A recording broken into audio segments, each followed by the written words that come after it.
요거 지문에 나오는 문제 보기들은 막판에 다시 한번 예전처럼, 지난번처럼 막판에 다시 정리해 줄게. 일단 그것만 좀 나가자.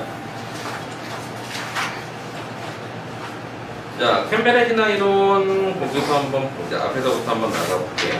3페이지. 자, 신화학자인 캠벨은 용의 관점을 도입하여, 용은 이제 뭐, 프로이트나 용 해가지고 무의식, 꿈, 해석 뭐 이런 것들이 이제 메인이지. 용의 관점을 도입하여 수많은 신화들에 대해서 연구하였는데, 용은 무의식의 영역을 개인 무의식과 집단 무의식으로 나눴어. 개인 무의식, 전자는 후천적이며, 후천적이라는 건 뭐야? 이제 나중에 학습되는 거지. 개인의 어떤 무의식은 나중에 학습되는 거야. 체험에 의해 가지고. 후자는 생득적, 그러니까 집단 무의식은 생득, 태어날 때부터 가지고 태어나는 거지. 그래서 인류의 보편적인 지층으로서 신화적인 원형의 이미지들로 이루어져 있다. 그러니까 여기서 보면은 무의식이 두 종류가 있지. 개인이 있고 집단이 있는데, 이거는 후천적인 거고, 집단 무의식은 생득적, 사고나는 건데, 근데 이게 뭐야? 신화의 원형이라는 거지.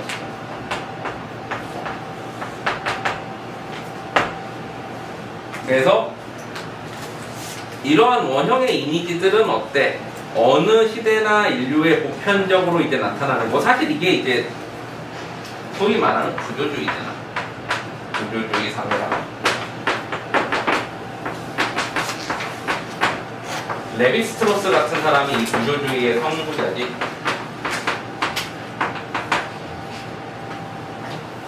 이렇게 쓰잖아. 이거 뭐라고 이거? 리바이스라고 읽기도 하지. 리바이스 청발해야 되는 리바이스라고 있고, 레비스트로스 할 때는 레비라고 읽지. 이 사람은 원래 이제 구조주의학자인데 구조주의에 대해서 되게 원형적인 거를 많이 제시를 했어. 사실 이것도 이제 구조주의에 가깝지. 구조주의라는 건 뭐냐면 여러 가지 다양한 형태들 중에서 원형이 되는 공식을 뽑아내는 거야. 원래 레비스트로스 같은 경우에는 아마존은 밀림에 이제 들어가서 인류 문화의 원형을 찾으려고 노력을 했어요. 그러니까 아마존은 아직 되게 고립된 부족들이 많잖아. 그 고립된 부족들의 문화 양식을 하나하나 다 보고 난 다음에 어떤 문화가 인류의 공통의 문화일까? 라는 거를 찾아서 이게 있다고 하면 인류라는 건 보편성을 가지고 있고, 그래서 문화적 상대주의가 성립한다. 그러니까 서로 다를 뿐이지 위계 질서가 존재하지 않는다를 증빙하기 위해서 이제 구조주의를 처음으로 얘기했는데, 재밌는 거는 그 레비스트로스가 발견한 인류 문화의 공통적인 부분은 뭘까? 아는 사람. 되게 웃긴 건데 어머니는 아들과 결혼하지 않는다. 그러니까 인류 문화의 공통적인 보편성이래. 그래서 그걸 바탕으로 인류 문화는 공통점이 있기 때문에 어때? 문화적 상대주의가 성립한다라고 주장을 했어. 그게 이제 구조주의인데, 이것도 구조주의 관련된 내용이지. 신화의 보편적인 어떤 공식을 뽑아냈잖아. 여러 가지 다양한 신화에서 하나의 공식을 뽑아낸. 그 공식은 어디에 들어가 있는 거야? 집단 무의식의 생득적으로 타고날 때부터 사람의 무의식 속에 들어가 있는 거라고 볼 거야. 그래서 신화적인 원형의 이미지들로 이루어진 영역이다. 캠벨은 인간의 일생이 서로 유사한 과정으로 진행되며 이 과정이 오랜 반복에서 이루어진 것을 집단 무의식이라고 보고, 이건 그래서 사람들이 무의식적으로 태어날 때부터 가지고 있는 것이고, 이것이 이제 신화의 보편적인 구조로 승화되었다, 하나의 공식으로 승화되었다라고 보는 거지. 이러한 전제에서 그는 신화 전체에 적용될 수 있는 동질적이고 보편적인 기본 구조, 그러니까 이 신화의 원형이라는 것은 동질적이고 보편적인 기본 구조라는 거야.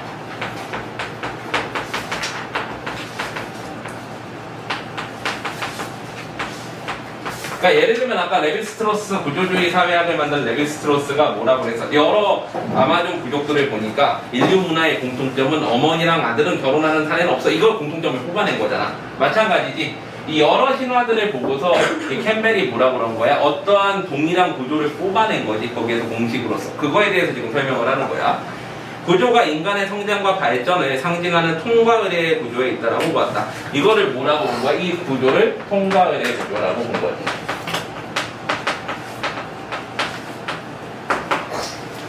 자, 그래가지고 이에 따라 신화의 핵심은 고통과 시련 속에서 인간으로 살아가는 힘을 주는 재생의 삶을 가르치는 데 있으며, 이러한 재생의 삶이 통과 의례로 나타나는 거지. 신화는 어느 곳에서 채집된 것이든 그 다양한 의상과 의상의 아래로 똑같은 얼굴을 가지고 있다고 주장하였다. 다양한 의상이라는 건 뭐야? 다양한 의상은 신화의 다양성이지. 이 아래 뭐야? 똑같은 얼굴을 가지고 있는 거는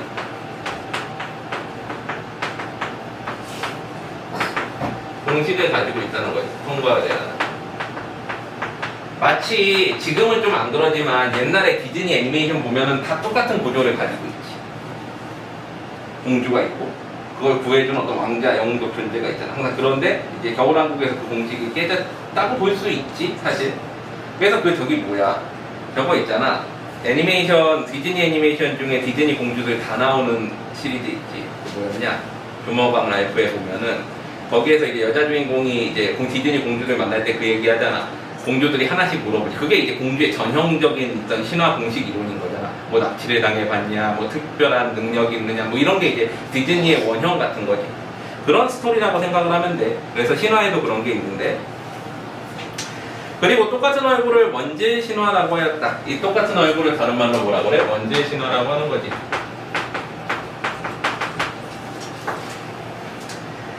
캠벨은 통과 아래를 분리 입문 회귀 과정으로 보았는데 이러한 공식은 분리와 입문과 그 다음에 뭐야? 여기 보면 회귀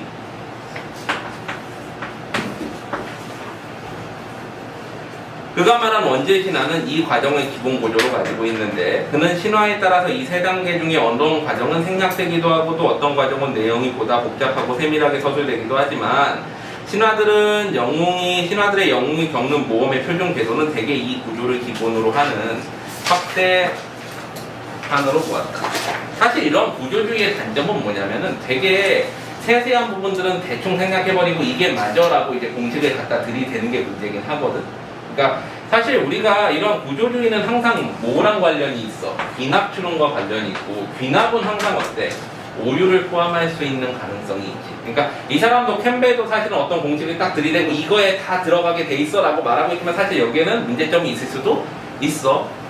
자 어쨌거나 따라서 원질 신화는 바로 신화 속의 영웅의 삶에서 나타났는데 영웅은 삶의 세계에서 초자연적인 경이의 세계로 떠나고 여기에서 엄청난 세력과 만나 승리를 거둬서 동료에게 이익을 줄 수 있는 힘을 가지고 현실 세계로 돌아온다. 자 봐봐.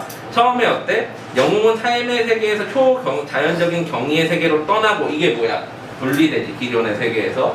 그 다음에 어떻게 돼? 여기에서 엄청난 세력과 만나 승리를 거둬서 이제 그 다음에 어때? 입문하고 회귀하지 나중에 동료들에게 이익을 줄 수 있는 힘을 가지고 현실 세계로 돌아온다. 회귀하는 거지. 원질 신화에서 영웅의 삶은 출발, 입문, 귀환의 순차적인 흐름을 보이며 이게 아까 얘기했던 그거지. 분리, 입문, 회귀의 형태지. 이런 순차적인 흐름을 보이며 이 흐름을 통과를 해 분리, 입문, 회귀의 과정을 대응한다. 각 단계에서는 기본적인 이야기의 요소들이 있다.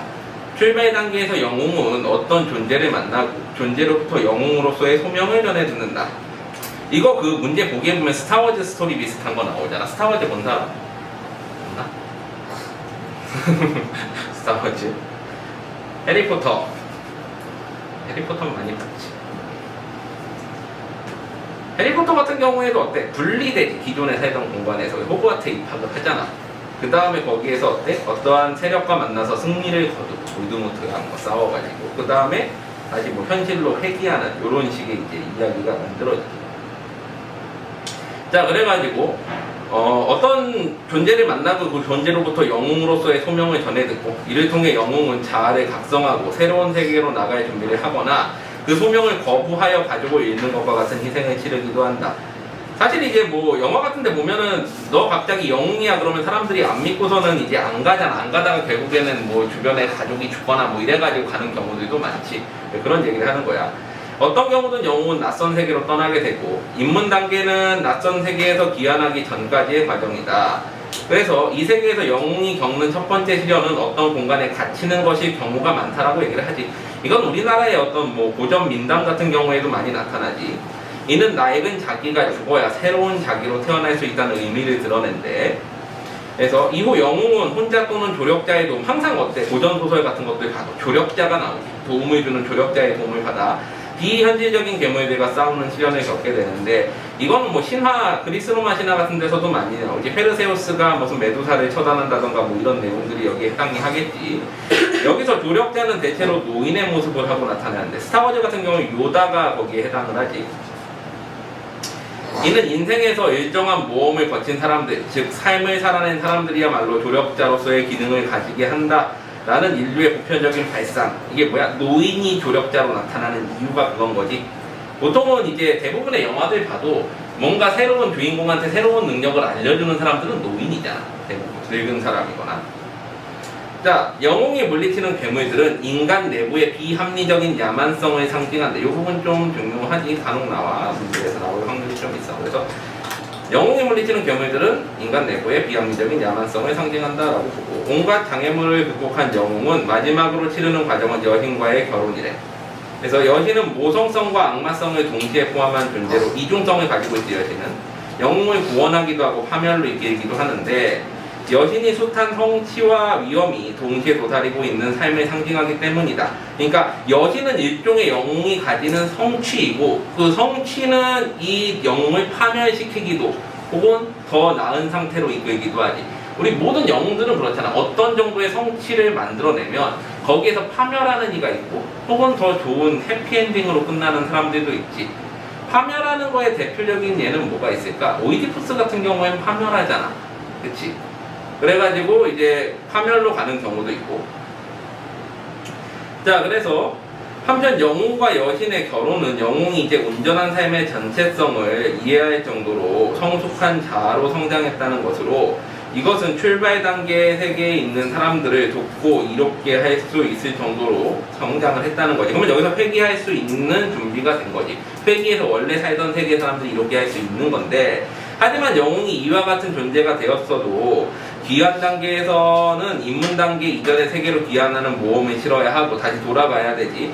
마치 저거 있잖아. 물론 이게 그 일리아드 오디세이 할 때 오디세우스가 돌아가는 과정 자체가 그건 스토리긴 하지만, 어쨌거나 이제 회귀하는 과정이 이제 힘들게 돌아가는 내용들, 뭐 이런 내용들이 대표적으로 그런 거지. 자, 이때 영웅의 귀환의 책임을 회피하는 경우도 있대. 그런 영웅은 블루보이사의 여신의 축복받은 섬에서 아예 영원히 눌러앉아 버린 것으로 전해진다. 뭐 그런 스토리도 있다는 거지. 그렇지 않을 경우 영웅은 귀환을 방해하는 적대 세력을 만나게 되고, 영웅은 이 세력을 물리치거나 따돌려서 출발 단계의 세계로 귀환하게 되는데, 이 과정에서 외부의 조력도 조력자를 만나기도 하지. 외부의 조력은 출발 단계의 세계 자체가 영웅의 귀환을 고대하기 때문에, 그러니까 출발했던 세계에서 다시 돌아오기를 기대하기 때문에 전혀 이상하지 않다. 기왕 관문의 통과는 낯선 세계에서 변화한 영웅이 그 변화를 출발 단계의 세계에 적용하는 과정이라는 점에서, 영웅은 처음에 자기가 떠났던 세계와 시련을 주었던 낯선 세계를 통합할 수 있는 힘을 가지게 되고, 이거는 이제 자기가 원래 떠났던 세계와 힘을 얻었던 세계를 다시 통합한다는 거지. 출발 단계의 세계를 새로운 질서의 세계로 변화시킨다. 그러니까 기존의 세계를 좀 더 나은 세계로 변화시킬 수 있다는 거야. 결국 그는 변증법적으로 완벽히 통합된 자아가 되어 하나의 삶의 진리가 되는 것이다. 원피스 같은 경우에도 보면 그렇잖아. 이제 주인공 루피가 떠나지. 어디로 가? 그랜드 라인으로 가잖아. 그랜드 라인으로 가면 어때? 입문을 한 거지. 입문을 했다가 원피스 찾으면 다시 돌아오겠지. 돌아와서 뭐 좀 더 나은 세상을 만들거나 하겠지. 그런 내용인 거야.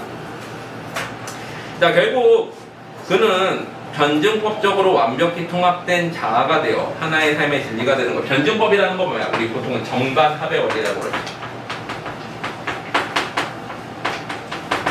대표적인 변증법이 역설법이지. 역설법은 뭐야? 앞뒤가 모순될 때 새로운 결론을 내놓는 게 역설법이잖아.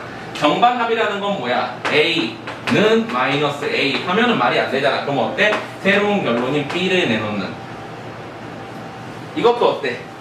분리 그리고 입문 했다가 다시 돌아오면서 어때? 이 두 수계를 합하는 회귀. 그래서 정반합의 원리라고 그러는 거지. 원래 떠나기 전의 세계, 도착한 세계 두 개를 귀환하면서 합한다고 그랬죠. 여기서 그럼 합. 그래서 정반합 변증법적인 논리가 들어간다라는 거야. 자, 그래가지고 원죄 신화의 이와 같은 서사 구조는 출발 단계의 세계와 입문 단계의 세계의 대립 구조. 그러니까 출발 단계의 세계 A와 입문 단계의 세계 마이너스 A가 서로 대립하고 있는 상황인데, 이거를 이제 다시 합하는 거니까 출발과 기한의 대립구조와 같은 이항 대립구조에서 나타난다. 영웅은 이러한 이항 대립구조를 갖고 있는 서사 속에서 이 대립을 통일시켜서 새로운 자, 그러니까 이 두 개를 합해서 새로운 세계로 만들어내면서 어떤 이제 그 새로운 자아를 가지게 되는 거지. 이와 같은 이항 대립 구도의 서사 구조는 대중문화 영역에서도 큰 영향을 미치어 할리우드를 포함한 문화 콘텐츠계는 원질 신화의 서사 구조를 적극 활용하고 있다. 사실 거의 대부분의 영웅 서사시나 이런 것들이 이런 구조를 가지기 때문에 영화에서도 이런 거를 많이 가져오지. 아바타 같은 경우에도 마찬가지잖아. 아바타도 어때? 여기에서 장애가 있었던 주인공이 아바타를 이용해가지고 새로운 세계에 가서 적응을 해서 입문해서 거기에서 나비족으로 살다가 다시 이제 인간과의 전쟁을 통해가지고 이 두 개의 대립된 그 나비족 세계와 인간 세계가 전쟁을 하는 과정에서 전쟁을 승리로 이끌면서 이걸 통합된 세계로 만들어내지. 그런 내용들이 여기에 들어가는 거라고 보면 돼. 이해되지? 자, 그래가지고 그 뒤에 어휘 간단히 한번 해보자.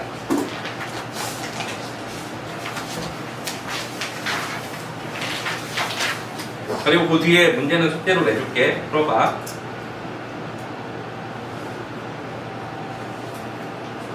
같이 해볼까? 자, 1번에 사람이 신의 일을 하도록 신의 부름을 받는 일은 뭐야?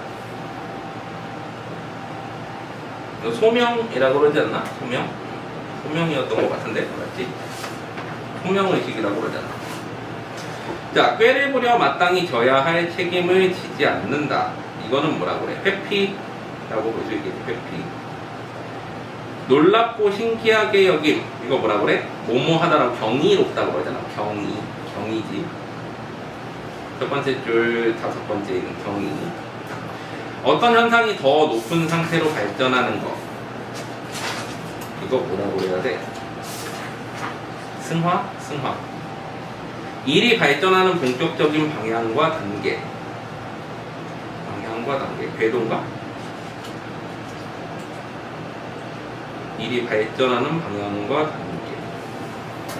궤도인 것 같은데? 궤도 맞지? 기술, 방법, 물자 따위를 끌어올림. 끌어올림은 뭐냐?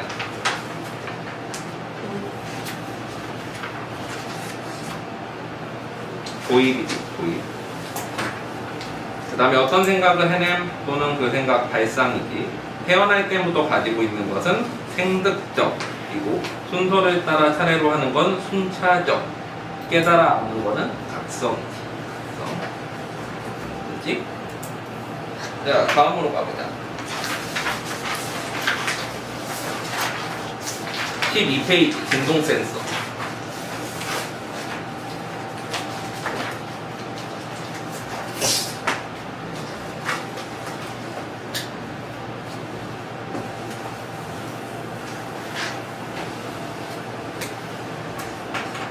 우리 나노 단위의 동점이나 이런 거 하려면 진동 잡는 게 되게 문제지. 조금만 진동이 있어도 그 미세한 진동 때문에 불량물이 나잖아.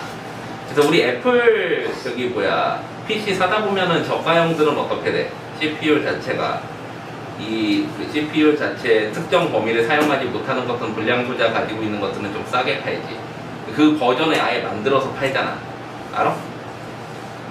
그 맥북을 사면은 맥북에 보면은 맥북 저가형 버전들이 있어. CPU가 같은 게 들어갔는데 이거는 여기까지만 쓰게끔 딱 제한해 놓은 게 있어. 그거는 이제 불량 소자 들어간 애들이거든. 예를 들면은 맥북 프로 맥스나 뭐 이런 것들 살 때도 그게 버전이 두 가지가 나와. 그러니까 얘네가 수율을 좋게 하기 위해서 어떻게 수율이라는 건 뭐야? 생산한 거에서 불량 난 거 다 버릴 수는 없잖아. 그러니까 어떻게 가동률이 좀 떨어지는 CPU 같은 경우에는 싼 거 버전에다 갖다 때려놓고서 그것도 상품화해서 파는 거야. 그것까지 버리면 수율이 떨어지겠지. 생산량도 떨어지고. 그래서 그런 불량 같은 경우에 재활용하는 경우도 있어. 그래서 사실 맥북 보면은 이제 그 가장 풀옵션 버전 같은 경우에 CPU 전체를 다 사용하는 거고, 나머지는 이제 일부 사용이 안 되는 것들을 같이 상품화해가지고 쓰는 경우가 있는데, 그런 불량이 나오는 이유 중에 하나가 이제 뭐 진동이나 이런 거에 의한 불량률이 나오는 거지. 그래서 그 진동을 잡기 위해서 뭐를 써? 진동 센서를 쓰는 거지. 진동이 일어나는지 안 일어나는지를. 자, 그럼 보자. 일반적으로 어떤 물체가 기준 위치에 대해서 반복 운동을 할 때 그 물체는 진동한다라고 그러죠. 이거는 진동의 개념이지. 어려운 거 없지. 말하고, 진동의 패턴이 반복되는 시간의 주기라고 하고, 이것도 주기의 개념이지.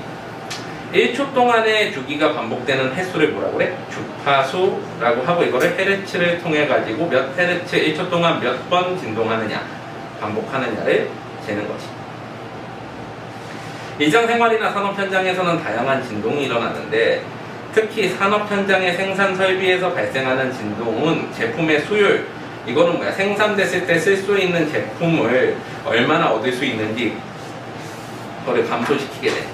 특히 초미세 공정이 요구되는 생산 공정에서는 진동으로 인한 불량품 비율의 증가와 생산 비용의 증가 등의 문제점을 야기하며 또 작업자에게 사고를 일으킬 수도 있지, 큰 해를 입힐 수도 있다. 따라서 이래서 이제 진동 센서가 필요하다는 거야. 진동 센서가 필요한 이유지. 따라서 진동을 감지하는 진동 센서 기술은 불량을 막는 데 중요한 기술을 차지하고 있다.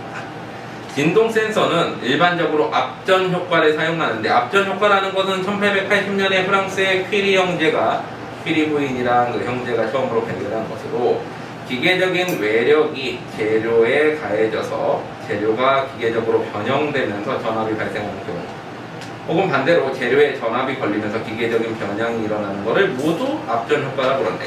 그러니까 어떠한 물체 자체가 변형이 돼가지고 전압이 발생하는, 거기 옆에 그림을 한번 보자. 13페이지에 보면은 보통 외력에 의한 인장과 압축이라고 하는데, 인장은 늘어나는 거고 압축은 눌리는 거지.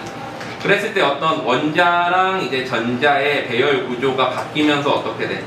한쪽이 플러스 전하를 띠고 한쪽이 마이너스 전하를 띠거나 이런 것들을 이제 압전 효과라고 하는 거지. 그러니까 원래는 어떤 플러스 마이너스 그걸 띠지 않던 물체가 외력에 의해 가지고 형태가 변이가 되면 어때? 플러스 마이너스 전하를 띠는 형태로 바뀌는 것을 압전 효과라고 하는 거야. 근데 이 압전 효과는 두 가지가 있는 거지. 아까 앞에서 말한 것처럼 물체가 변형되거나 혹은 전압이 걸리면서 또 변형이 일어나는 경우, 그러니까 원인과 결과가 서로 바뀌는 경우지. 원인이 변형이 일어나가지고 전압이 걸리거나 결과가 되거나, 아니면 반대로 원인이 전압을 걸어서 변형되는 결과가 나오거나, 둘 다 압전 효과라고 한다는 거야. 자, 그래가지고 외력으로 인한 재료의 변형으로 전기가 발생하는 것을 직접 효과 혹은 1차 압전 효과라고 하고, 역으로 전기를 가하면 재료의 변형이 일어나는 걸 역압전 효과 혹은 2차 압전 효과라고 하는데, 진동 센서는 뭘로 이용해? 1차 압전 효과, 그러니까 변형이 일어나면, 진동이나 이런 거에서 변형이 일어났을 때 전압이 바뀌는 걸 가지고서 진동을 감지하겠지. 전압이 걸리는 걸 가지고 움직임을 만들어내는 거는 진동 센서를 할 때 별 의미가 없잖아. 진동이라는 건 움직임 형태인데 움직임에 의해서 전압이 바뀌어야지만 그거를 감지할 수 있는 거잖아. 그래서 1차 압전 효과를 사용해가지고 진동 센서를 만든다는 거야. 여기까지 됐지? 자, 그 다음에 거기 그림을 보면은 이제 플러스 마이너스 형태들이 나오지. 원자랑 전자의 배치에 따라 가지고 마이너스와 플러스 전압이 걸린다는 거야. 위에 그림을 보면 압전 효과를 이해할 수 있는데, 그림은 압전 효과를 나타내는 대표적인 압전 물질인 수정 결정의 모티프이다. 수정 결정이 인장되거나 즉 늘어나거나 압축, 눌리거나에 따라 가지고 전압이 걸린다는 거지. 그림과 같이 화살표 방향으로 힘을 가하여 수정 결정을 인장하거나 압축, 즉 외력에 의해서 변형이 일어나면 플러스 이온과 마이너스 이온의 상대적 위치의 변화로 전하의 쏠림 현상, 즉 붕북 현상이 생겨나 수정 결정의 전기장이 형성이 된다. 전기장이 거기에 걸리는 거지. 플러스 마이너스 극이. 근데 이게 인장과 압축은 서로 어때? 반대 극이 걸리지. 인장하면은 어때? 플러스였던 부분이 압축하면은 마이너스 전하가 걸리지. 반대로도 마이너스였던 데는 플러스가 걸려. 자, 어쨌거나 그래가지고 이처럼 변형에 따른 붕괴 현상으로 전기장이 생성되는 것이 압전 물질의 전기장 생성에 중요한 원리이다. 이렇게 전기장이 생성이 되는데, 압전 물질이라는 거는 그 압전 현상이 일어나는, 압전 효과가 일어나는 물질이지. 압전 물질의 인장 상황에서와 압축 상황에서의 전기장의 방향은 서로 반대지. 플러스 마이너스 극이 반대로 되며, 수정 결정의 변형 정도가 클수록 전기장은 더 크게 형성이 되겠지. 거기 보면은 원자랑 전자의 배치 자체가 인장이나 압축되면은 어떤 특정 전자의 위치나 원자의 위치가 바뀌면서 플러스 마이너스가 각각 생기는 거지. 이와 같은 압전 효과에 의해서 생성된 전기장을 측정하는 것이 진동 센서의 원리이다. 더 큰 전기장이 걸리면 어떻게 돼? 그만큼 더 전기의 흐름이나 이런 것들이 더 커지겠지. 자, 그래가지고 진동 센서의 성능은 민감도로 나타내는데 진동 센서의 민감도가 클수록 그 센서는 고성능 센서로 여겨진다. 조그만 진동에도 크게 반응을 해야 되니까. 진동 센서의 민감도란 진동으로 인한 힘이 앞전 물질에 가해졌을 때, 그러니까 진동으로 인한 힘이 외력에 가해졌을 때 생성되는 전기장의 크기인 전압을 가해진 힘으로 나눈 값으로, 그러니까 큰 힘이, 그러니까 예를 들면은 어떤 작은 힘에도 큰 힘에도 반응하는 정도가 어느 정도냐에 따라 가지고 전압이 이제 어떻게 해야 되나?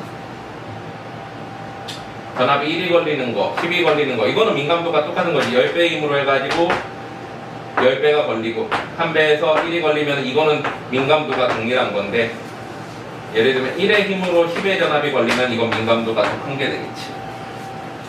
자, 그래가지고 일반적인데 단위 압력당 생성된 전압을 민감도로 정의하기도 한다. 이때 같은 앞전 물질이고 가해진 힘이 동일하더라도 앞전 물질의 크기가 다르면 생성되는 전압도 다르겠지. 앞전 물질이 크기가 다르면 어때?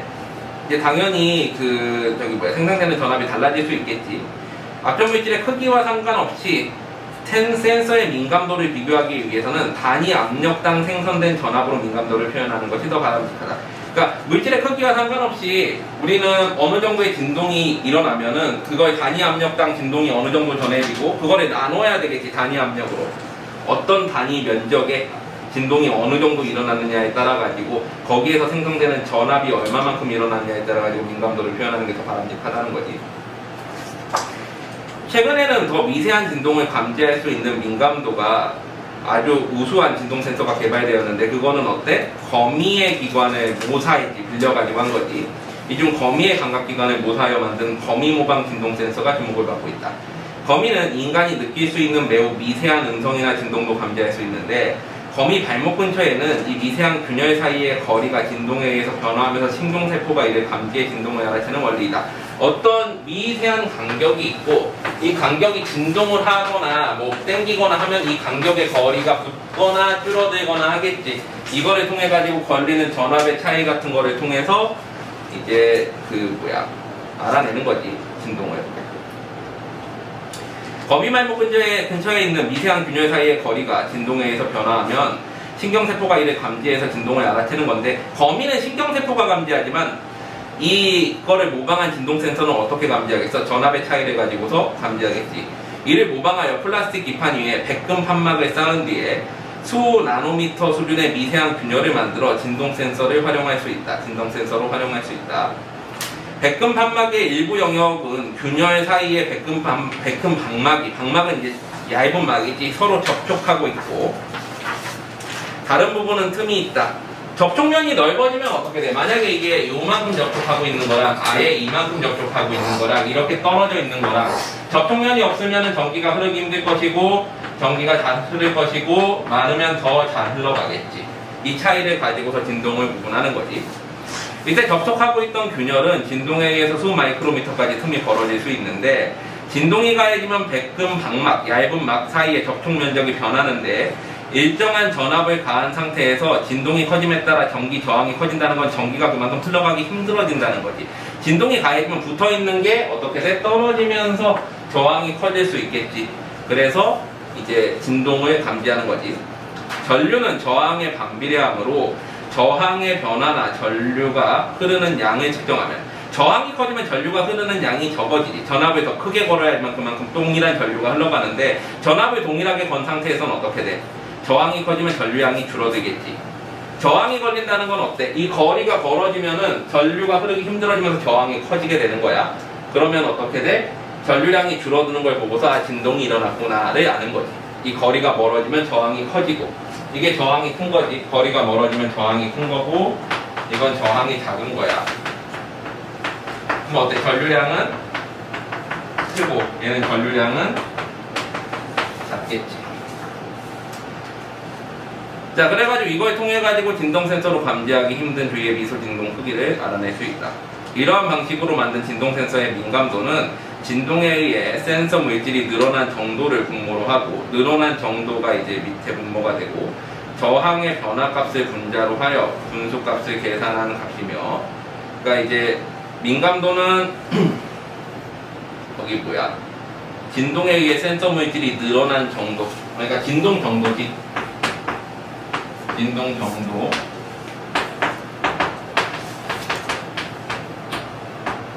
그리고 저항의 변화. 저항의 변화라는 것은 어떤 전류의 변화라고 볼 수 있겠지.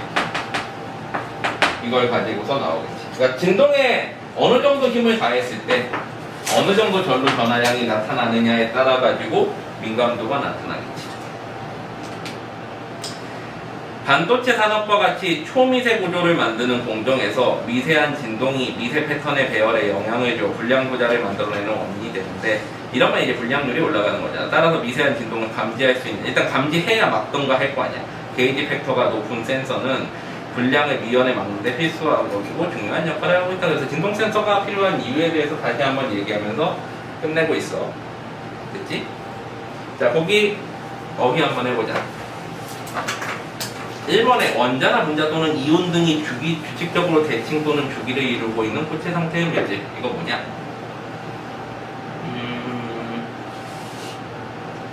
결정이겠지. 결정. 수정 결정, 뭐 이런 결정.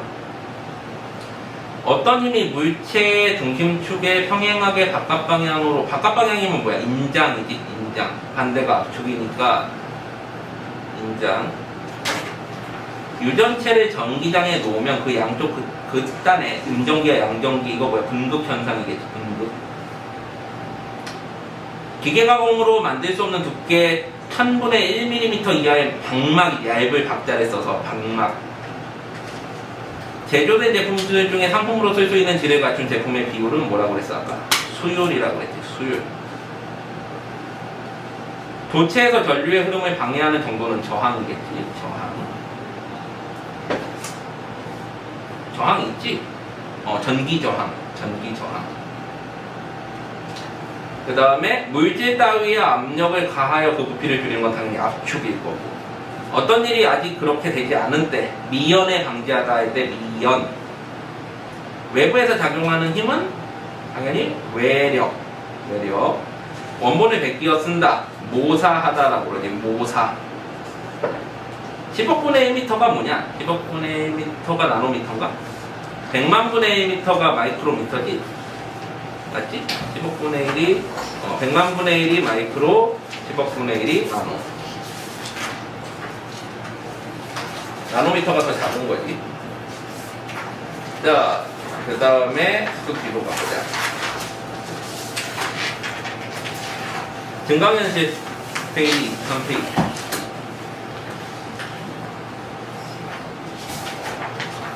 우리 포켓몬고는 증강현실이야?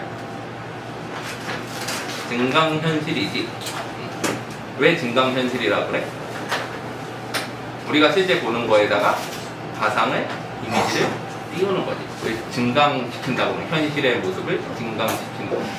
예를 들면 우리가 뭐 유적지 같은 데 가가지고 유적의 모습을 기존에 폐허가 된 거에서 황룡사 구축목탑 뭐 이런 거 있잖아. 황룡사 구축목탑, 황룡사지에 가가지고 구축목탑의 모습을 사진을 딱 찍으면 거기 이렇게 보이게끔 만들어준다. 디지털 이미지로. 그런 것도 이제 증강현실의 일종이지.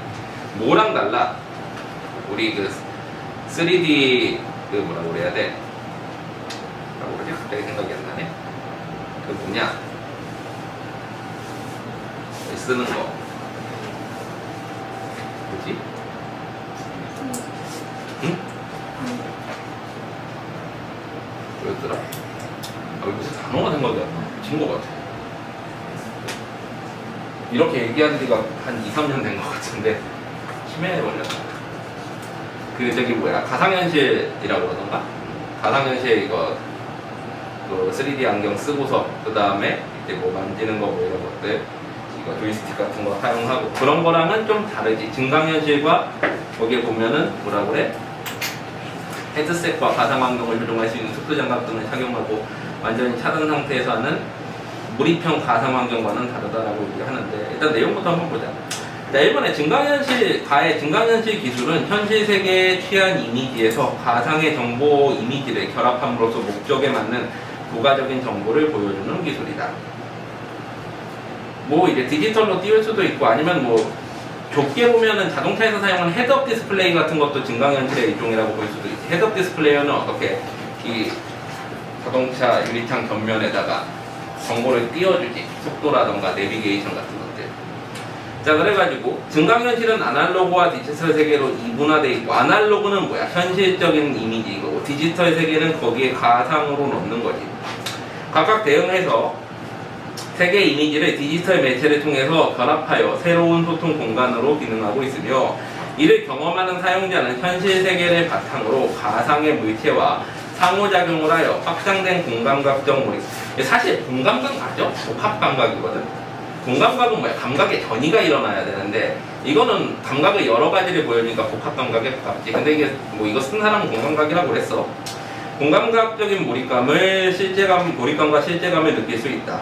시야를 차단하는 헤드셋과 가상 환경을 조정할 수 있는 특수 장갑 등을 착용하고 현실 세계에 완전히 차단되어 경험하게 되는 몰입형 가상 환경과는 다르다는 거지. 증강현실은 어때? 현실 세계와 차단되지 않고 현실 세계에다 그냥 더하는 개념이지. 증강현실은 화면을 통해 구현되는 가상 환경에서 마우스와 키보드 등의 입력 도구를 사용하여 환경을 조정하는 비몰입형, 현실과 이제 떨어져 나오지 않는 비몰입형 가상 환경을 주로 구현을 하지. 다음 페이지입니다. 증강현실은 이러한 여러 측면에서 증강가상과 혼용되거나 비교된다. 증강가상과 다르다는 거지, 증강현실은. 이 둘은 모두 현실 세계와 가상 세계의 연속체 사이에 존재하는, 현실 세계가 있고 가상 세계가 있으면 그 어딘가에 존재한다는 거지.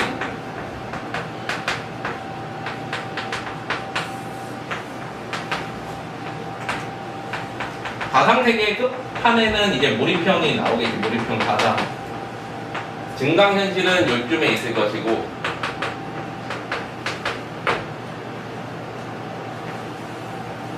증강가상은 가상세계 어디쯤에 있겠지. 가상세계 쪽에.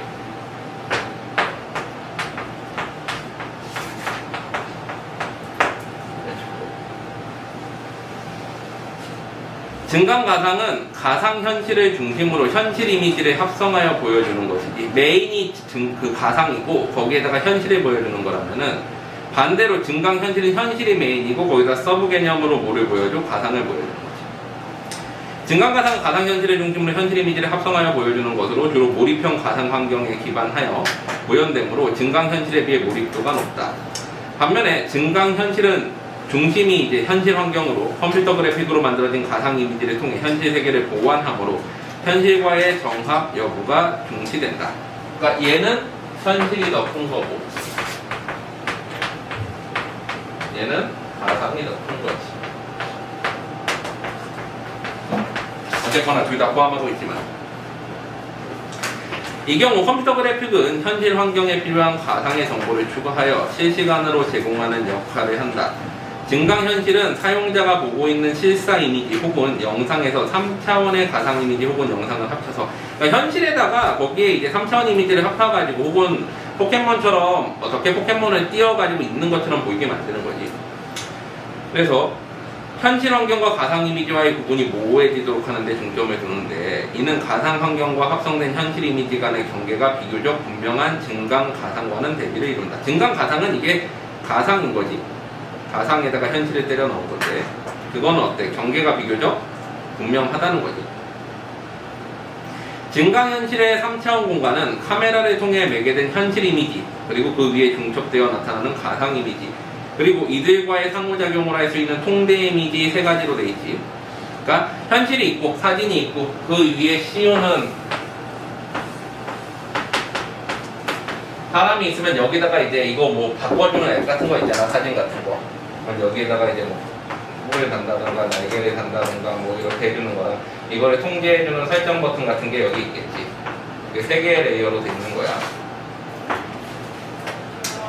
자, 그래가지고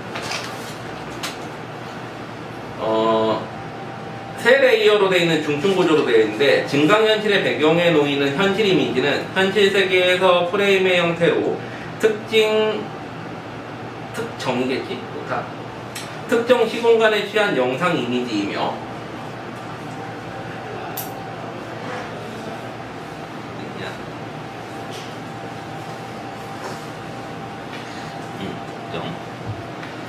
영상 이미지며 가상의 디지털 정보를 추출하고 이 정보가 배치될 위치를 탐색하기 위한 기준이 된대. 현실 이미지는 어떤 기준적인 거를 이제 제공을 하지. 그게 가장 베이스이니까. 증강 이미지는 필요한 위치에 가상의 객체로서, 객체, 주체가 아니지 객체에 서브하는 거야. 표현되는 디지털 정보 이미지이다. 2D 또는 3D 형태로 나타나는 증강 이미지는 사진이나 픽토그램 등이 주를 이루며 광고용 앱에서는 이를 통해 동영상 등의 멀티미디어 자료가 제공되기도 한다. 이 가상의 어떤 이미지들을 제공하는 거지. 증강현실에서 이 영역은 주요 콘텐츠가 자리하고 있고 가장 많은 자료를 포함하며 사용자와 상호작용할 수 있는 기능도 담고 있다. 어디에 들어가 있는 가상 부분에 그 가상으로 제공된 디지털 이미지에 가장 많은 자료가 포함이 되어 있는 거지. 사용자와 가장 가까이 있는 것으로 지각되는 통제 이미지. 통제 이미지는 실제로 이거를 우리가 조종하는 인터페이스 같은 역할을 하지. 사용자로 하여금 인터페이스 디자인을 통해 방향이나 위치를 인식하고 정보를 조작할 수 있도록 돕는 내비게이션 장치이다. 그러니까 우리가 어떠한 앱을 가동했을 때 실제 사진에 해당하는 게 원래 이미지라면 1차적인 현실의 이미지라면은 여기에다가 가상의 이미지를 더 지운 두 번째 2차적인 가상 이미지가 있는 거고, 그 다음에 마지막으로 이걸 통제할 수 있는 통제적인 이미지까지 해서 3겹의 레이어 중층 구조로 되어 있다는 거지. 증강현실 같은 경우에는 이것은 현실과 가상의 중첩된 공간 구조를 보다 객관적으로 볼 수 있게 하는 렌즈 역할을 수행한다라고 봐. 렌즈 역할이래. 통제하는 부분이. 증강현실 애플리케이션에서 나침반의 형태로 전체를 통찰할 수 있도록 하거나 화면 및 이미지의 범위를 조정하고 환경을 설정하도록 하는 등의 통제 이미지는 전체를 조정하는 기능을 한다. 그래서 이렇게 3중 구조로 되어 있다는 거지. 그 증강현실 자체가. 자, 그다음에 나를 보면 현존감에 대해서 얘기하고 있지. 현존감이라는 건 실제 존재하는 것 같은 느낌인 거지. 현존감이란 미디어를 통해 매개된 환경을 현실처럼 느끼게 하는 상태를 의미하며 미디어와 관련한 최근의 가상 환경 논의에서 자주 등장하는 개념이다. 현실에 존재하는 것과는 별개로 가상 환경에서 몰입한 상태에서 가상 환경 속에 자신이 실제하다고 느끼는 것이 이거의 현존감의 좀 더 구체적인 개념인 거지. 현존감이라는 그래서 실제 존재하지 않아야 되는데 실제 존재하는 것처럼 느껴진다는 거야. 현존감은 일반적으로 3가지 차원에서 규정되는데 개인의 감각을 통해서 가상 환경을 현실 공간처럼 느끼는 감각적 현존감. 우리가 뭔가 그런 거 있잖아. 4D 영화 같은 거 보면은 어떤 뭐 물을 뿌려준다던가 이런 거에 통해 가지고 촉각이나 이런 기존의 시각 외의 것들을 자극하지. 그런 것들은 어때? 어떤 감각적인 현존감에 해당하겠지. 또 가상 환경이 사용자에게 반응한 것처럼 보이도록 설정함으로써 사용자가 가상 환경을 현실 공간처럼 느끼는 공간적 현존감. 이거는 뭔가 내가 어떤 그 입력을 했을 때 거기에 대해서 반응하는 출력을 보이는 어떤 형태 같은 것들, 뭐 내가 말했을 때 대답하는 것 같은 걸 느끼는 그런 공간적 현존감. 그 다음에 가상 환경에서 다른 사람이나 캐릭터들과 상호작용을 하면서 현실 공간에 있는 사회적인 어떤 교류를 한다고 느끼는 사회적 현존감이 이에 해당한다. 이 중에 사회적 현존감은 현실에 실제하는 대상과의 소통이 가상 환경에서 이루어지는 것처럼 느끼는 유사 사회 상호작용. 그러니까 유사한 사회, 실제 사회작용이 아니지만 이제 가상 환경에서 현실에서의 실제 소통이 이제 가상 환경에서 이루어지는 것처럼 느끼는. 예를 들면 우리가 이제 뭔가 이야기를 할 때 게임이나 어떤 가상의 플랫폼 안에서 하는 거, 그런 것들이 여기에 해당하겠지. 대화를 나누는 거. 또 매개된 사람과 현실 공간에서 소통하는 것처럼 느끼는 장소적 실제감. 사람처럼 보이는 기술과 소통하며 사람과 소통하는 것처럼 느끼는 사회 행위자로서의 매체 경험에 의해서 유발된다라고 그러지. 현존감, 사회적 현존감이 나타나는 3가지 경우지. 이거는 각각 다르지. 거기 보면 유사사회의 상호작용 같은 경우에는 어때? 현실에서 실제하는 대상과 소통이 가상 환경에서 이루어지는 것처럼 느끼는, 그러니까 뭐 실제하는 대상과 소통하는데 그게 가상 환경에서 이루어지는 거냐? 아니면 반대로 매개된 사람과 현실 공간에서 소통하는 것처럼 느끼는, 오히려 가상 환경이 아니라 현실 공간에서 있는 것처럼 느끼느냐? 아니면은 사회적 행위자로서 매체의 경험, 사람처럼 보이는, 실제 사람이 아닌 사람처럼 보이는 기술하고 대화를 하느냐? 이런 것들에 의해 가지고 어쨌거나 3가지에 의해 가지고 현존감이 만들어지는데, 이러한 현존감의 3가지의 근거가 있는데, 거기 보면 현존감이 사람이 어떤 요소를 중심으로 공간을 인지하게 되는지를 다루는 심리학적 공간론을 보면, 현존감은 앞에서 이제 3가지로 얘기했잖아. 그거를 심리학적 공간론에 근거해 가지고 보면은 이러한 의미에서 앞서 언급한 현존감의 세 가지 유형은 공간에 대한 체험성은 뭐야? 감각적 현존감과 관련이지. 감각을 체험하면서 느끼는 거. 또 영역, 공간적 현존감과 관련이 있지. 그 공간에 있는 것 같이 반응하는 것들을 느끼는 영역성. 그리고 사람들과 소통을 통해서 얻는 사회적 현존감, 사회성과 연결되어 있다. 감각적 현존감은 인간 공간에 존재한다는 사실의 신체적 감각, 오감을 통해서 느끼는 경우고, 이 경우의 공간인지 요소는 체험성이라고 할 수 있다. 체험을 내가 어떤 뜨겁거나 차갑거나 뭔가 이런 것들을 느끼는 것들, 냄새로, 후각으로 느끼던 이런 것들이 이제 감각적인 거지. 체험이 중요하고. 공간적 현존감은 콘텐츠가 만드는 영역을 통해서 공간에 존재한다는 것을 인지하는 것으로, 이는 인간이 영역성을 통해서 공간을 인지한다는 점과 연결된다. 어떤 특정 영역 안에 내가 들어가 있다라고 느끼는 거, 그게 내가 뭔가를 했을 때 그거에 대한 반응이 나오는 거를 보는 거겠지.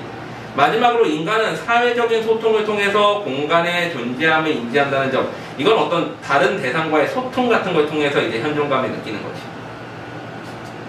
그래서 어쨌거나 이런 세 가지 현존감이 있고, 특히나 사회적 현존감은 거기서 더 세분화해가지고 세 가지 어떤 영역에 대해서 얘기를 했는데, 현존감은 가상환경뿐 아니라 텔레비전, 컴퓨터와 같은 매체에 의해서 구성되는 전자공간이나 실제 물리적 공간과도 연결되어 논의되어 왔다. 여기서 더 확장해 나가지. 현존감의 개념을 더 확장해서, 특히 기술의 발달과 함께 가상환경의 경험이 빈번해지고 다변화되면서 현존감에 대한 논의는 공간 경험자 중심의 기존의 논의에서 벗어나, 그러니까 경험한 사람을 위주로 현존감을 얘기하는 걸 더 벗어나서 가상의 객체가 내가 있는 곳에 존재한다고 느끼는 객체 현존감, 뭔가 이제 다른 존재가 존재한다라고 느끼는, 또 가상 환경에 화면에 비치는 범위 이상으로 존재한다는 잔재 현존감.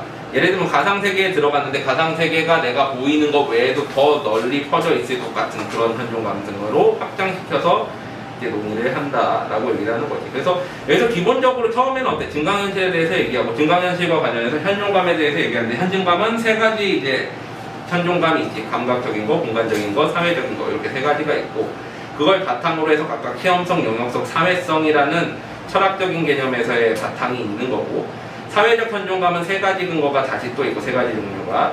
그 다음에 그 외에도 현존감을 확장해가지고 또 다른 현존감의 개념으로서 뭐가 나와? 객체 현존감이나 잔재 현존감 같은 것까지 있다 라고 현존감의 종류들과 개념들을 설명하고 있는 거지.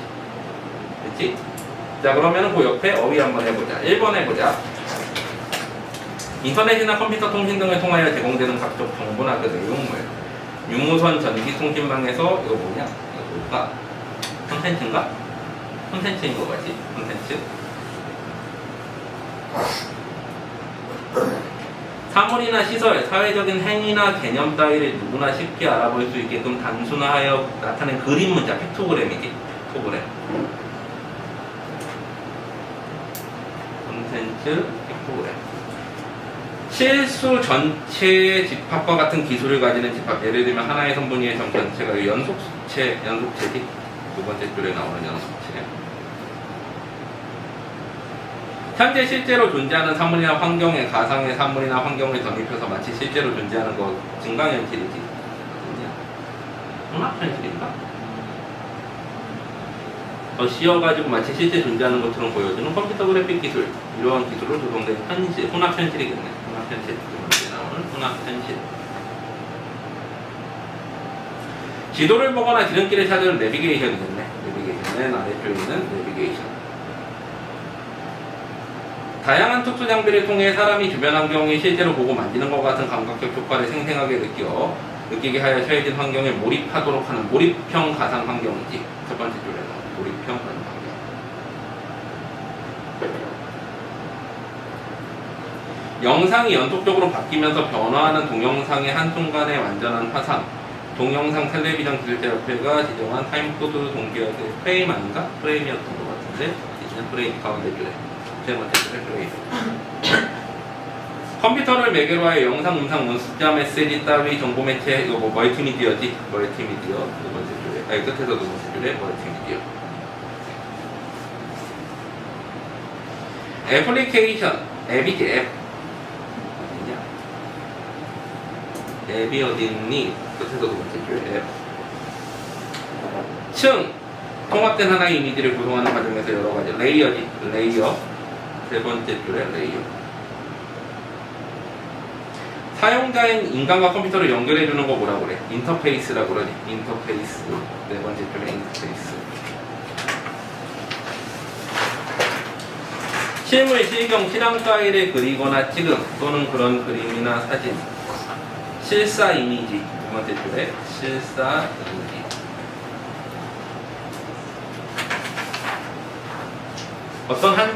어떤 작용을 한쪽에서 다른 물쪽으로 전달하는 매개체 내지는 매개일 것 같은데 어디냐? 어디 있니? 매개 있나? 매체? 매체.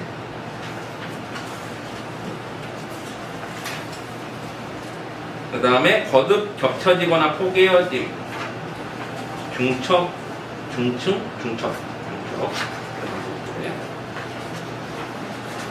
전체 속에 어떤 물건, 생각, 요소 따위를 뽑아내다. 추출. 세 번째 줄에 추출. 말이나 태도가 흐리터분하여 문명하지 모호하다. 모호. 두 번째 줄에 모호. 일의 방법이나 모양이 다양하고 복잡해짐. 다변화지. 두 번째 줄에 다변화. 주된 것에 덧붙는 것 또한 그런 것. 것을 붙는 것. 잔재인가? 부가적. 두 번째 줄에 나와. 부가적. 그려진 물건이 실물인 듯한 느낌. 실제감이지. 실제감. 어떠한 사실을 인정하여 인지하다. 다섯 번째 줄에 있는 것. 가지런하여 꼭 맞음.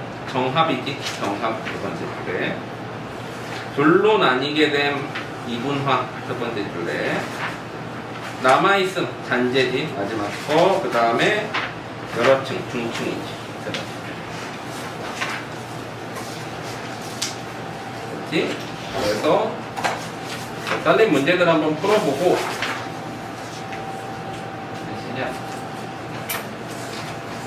숙제 못한 사람들 숙제 검사 받고 시간 남은 시간 동안은 그거 풀고 질문할 거 질문하고 그렇게 하자.